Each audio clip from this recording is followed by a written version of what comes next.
So in my fourth grade classroom, as I'm beginning to teach learners how to create, build, draft, and edit a research-based essay, I want to make sure that we start with conversation.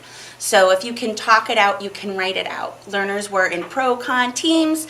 They debated a hot issue in our school, which is whether or not there should be a traffic light in the cafeteria. And after much discourse, caucusing, note-taking, they were able to come up in teams with their three main reasons. And after they had that, I shared with them how an argument structure is just like a personal essay structure. So you'll have your introduction and your conclusion, kind of like the bread and the sandwich, and the real meat of the essay are the reasons and the evidence that you researched. So they're going to take their three big reasons and apply them here. The one challenge for most learners is, where do I begin? How do I start writing? And so in order to empower learners to be independent and feel confident, I provide them with recipe cards. So for example, I make it really clear. I make sure that I involve the learners in the process. We want to hook our learners. How would we hook our learners? What's the point of that? So as we talk that out, learners are able to say, well, you want to pull in your reader, Ms. Champagne. You should make them see what it's like in our cafeteria. They should feel the frustration of that traffic light going off. So we're able to identify clearly that an introduction should have a hook that engages the audience and makes them see and feel what's going on regarding the issue. We talk about a claim that's just a very strong opinion, and that you need to have three simple, sweet reasons to prove your claim. So now all learners have a point of access so they can be able to craft an essay on their own. Once they're able to do that, I have recipes for how to build a body paragraph, how to build a conclusion.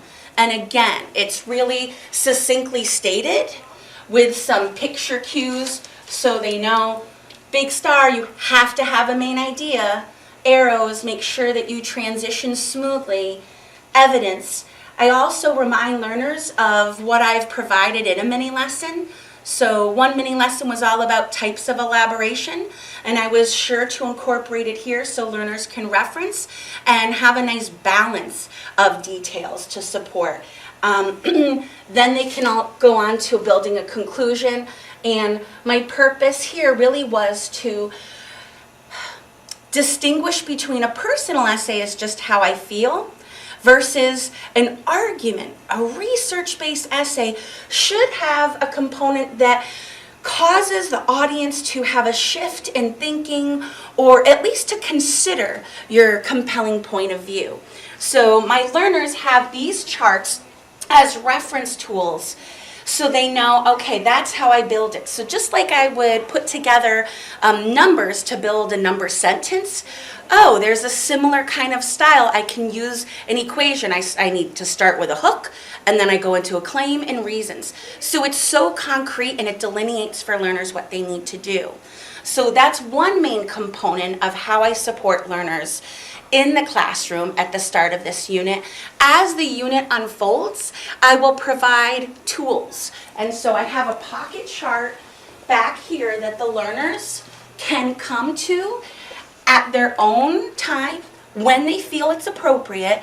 And these are more like the ingredients that support the recipe as well as the finished product. So if I had each chart in the step of making a pizza. So one chart says this is how you make the dough. Another chart says this is how you make your sauce. This is how you grate your cheese. These would be the ingredients, the toppings, and this would be the finished pizza that everybody wants to dive into. So I have an exemplar from a learner last year. The kids can take it out. They can read it and notice. Picture this, a warm sunny day at the beach. People are running, however, bottles are thrown in the trash and then carried by the wind into the ocean.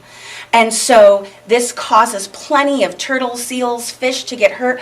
Plastic water bottle production must be banned. This is just such a lovely example of how they can take that recipe card, look at the finished product, and be inspired by or model their own work after. And so this is like the bigger picture. However, in smaller pocket charts, as learners are working on one discrete part of the essay, they have models. So these are my introduction models. I've got 1, 2, these come from work within the TC units of study. And so a learner who is able to fashion an introduction naturally doesn't need to access this tool. However, those learners who are thinking, well, how can I hook my reader? What would that sound like? Instead of doing a conference with a friend, which is one option, they can be more independent by coming here and seeing how these readers engage their audience. I believe that as much as possible, the teachers of writing need to not so much consider teaching the writing as they need to consider teaching the writer.